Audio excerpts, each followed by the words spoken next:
नमस्कार साथियों, स्वागत है आपका अपने ही यूट्यूब चैनल बीरू एकेडमी पर। सभी को गुड मॉर्निंग, वंदे मातरम, जय हिंद। उम्मीद करता हूं कि आप लोग एकदम स्वस्थ, मस्त और खुशहाल होंगे डियर।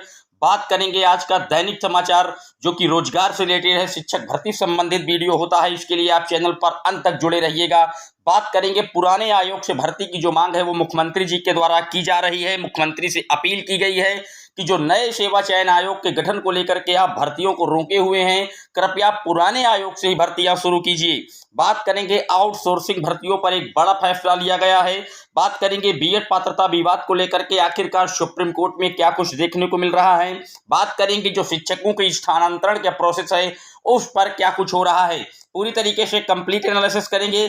जितने लोग चैनल पर पहली बार विजिट कर रहे हैं, सब्सक्राइब करके बेल आइकन प्रेस करके साथ ही वीडियो को लाइक और शेयर कर दीजिए डियर। कोई अगर दिक्कत आ रही है आपको वीडियो में तो कमेंट बॉक्स में मेंशन कर सकते हैं, उस कमी को सुधारने का पूरा प्रयास किया जाएगा डियर।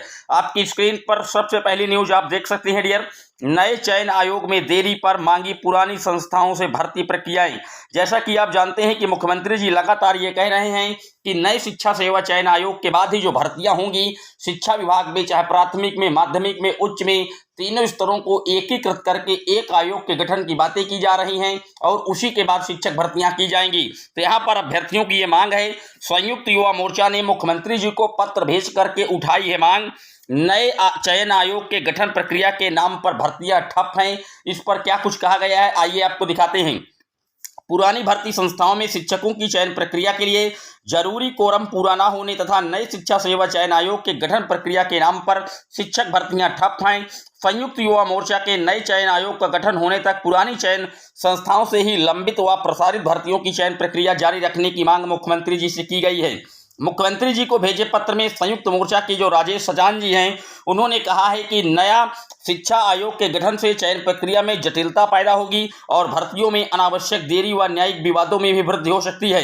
अगर नए शिक्षा सेवा चयन आयोग का गठन जरूरी है तो इसका गठन निर्धारित समय में हो जाना चाहिए। इसके कारण भर्तियां ठप होने से प्रतियोगी छात्र मानसिक पीड़ा के शिकार हैं। बिल्कुल सही कहा जा रहा है डियर। यहाँ पर यह कहा जा रहा है अगर नया शिक्षा सेवा चयन आयोग का गठन इतना ही जरूरी था तो इसके लिए आपको एक टाइम पीरियड निर्धारित करना चाहिए। उस टाइम पीरियड के अंदर आपको कहीं ना कहीं जो आयोग का गठन है वो कर लेना चाहिए, क्योंकि आयोग के गठन की ये बातें पिछले कई सालों से पेपर कटिंग में आ रही हैं लेकिन धरातल पर होता कहीं कुछ नहीं है।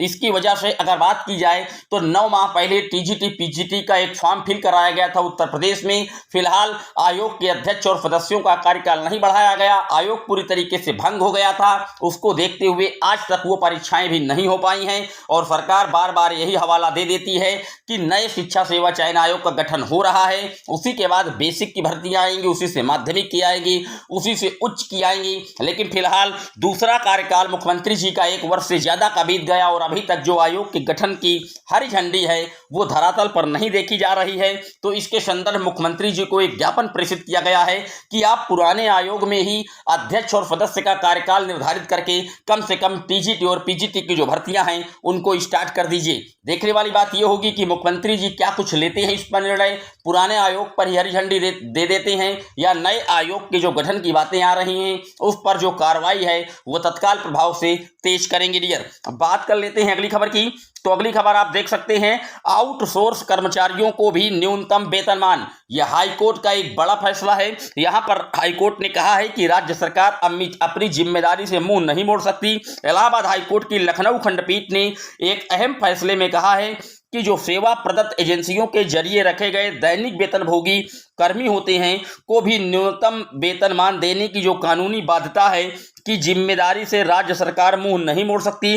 कर्मियों के हित में इस अहम नजीर के साथ कोर्ट ने बागवानी व खाद्य प्रसंस्करण विभाग को आदेश दिया है कि दैनिक वेतनभोगी कर्मी प्रेमचंद्र को उसके समान कार्यरत अन्य कर्मियों की तरह न्यूनतम वेतन दिया जाए। तो यानी कि जो एजेंसी के माध्यम से किसी भी विभाग में जॉब करते हैं उनके लिए ये खंडपीठ लखनऊ हाईकोर्ट के द्वारा एक अहम निर्णय दिया गया है कि इसका जो वेतनमान है वो सरकार तय करे और उचित वेतनमान दिया जाए डियर। तो कहीं ना कहीं आप कह सकते हैं आउटसोर्सिंग कर्मचारियों के लिए एक बड़ी अपडेट है डियर। बात कर लेते हैं अगली खबर की। तो अगली खबर आप देख सकते हैं, शिक्षकों के जो अंतर जिला स्थानांतरण की प्रक्रियाएं हैं वो 3 मई के बाद होंगी। क्यों 3 मई के बाद होंगी? क्योंकि इसमें फिर कुछ विवाद सामने आया है। बेसिक शिक्षा परिषद के प्राथमिक एवं उच्च प्राथमिक विद्यालयों के जो शिक्षक और शिक्षिकाएं हैं, इनके शैक्षिक सत्र 2022-23 के लिए अंतः जिला स्थानांतरण एवं समायोजन पारंपरिक स्थानांतरण की प्रक्रिया में देरी होगी। मानव संपदा पोर्टल पर शिक्षक शिक्षिकाओं का जो विवरण है वो अपडेट किया जाना था, लेकिन डाटा में त्रुटियां होने के कारण उसे ठीक किया जाना है। 28 अप्रैल को पोर्टल क्रियाशील नहीं हुआ। अब पोर्टल पर विवरण 3 मई तक अपडेट करें, इसे क्रियाशील करने की तिथि तय हो गई है।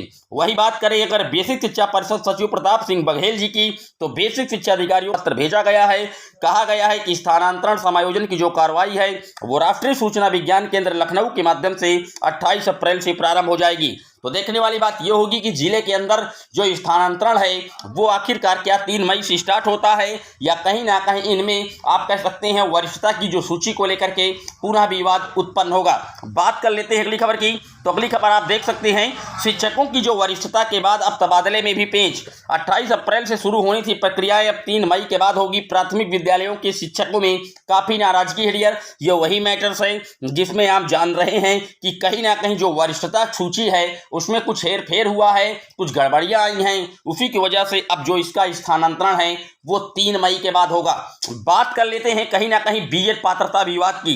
जैसा कि आप जानते हैं कि बीएड पात्रता विवाद का जो ऑर्डर है वो 12 जनवरी से रिजर्व है, और इसके लिए कहीं ना कहीं जो ऑर्डर को जल्द रिलीज करवाने के लिए माननीय सुप्रीम कोर्ट पर लगातार मेल किए जा रहे हैं। लाखों छात्रों के द्वारा मेल किया जा रहा है सुप्रीम कोर्ट @nic.in पर लेटर के द्वारा, और जो कोर्ट का स्टेटस है उसको लगा करके लगातार वहां मेल किया जा रहा है। बताया जा रहा है कि साहब कई माह का समय बीत गया है और अभी तक एलिजिबिलिटी का जो क्राइटेरिया है वो निर्धारित नहीं हो पाया है।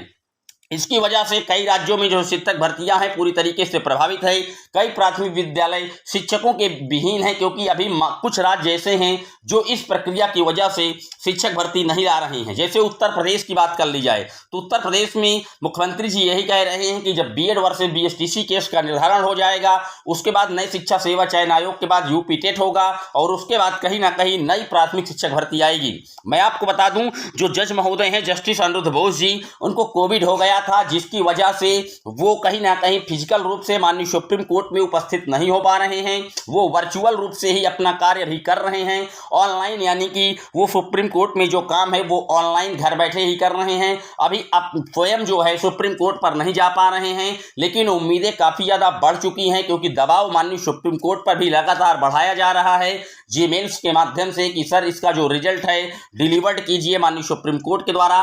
फिलहाल ये कह पाना अप्रैल माह का समय बीत गया, लेकिन इसको ऑर्डर अभी तक नहीं आया, ना इसकी अप्रैल में कोई कॉज लिस्ट आई, ना कोई सप्लीमेंट्री आया। निश्चित तौर पर अब जो उम्मीदें हैं वो मई माह में देखने को मिल रही हैं। देखिए एग्जैक्ट कोई भी यूट्यूब चैनल या कोई भी बड़ा पत्रकार हो या कोई भी हो, कोई ये नहीं बता सकता कि माननीय सुप्रीम कोर्ट का ऑर्डर किस दिन रिलीज होगा।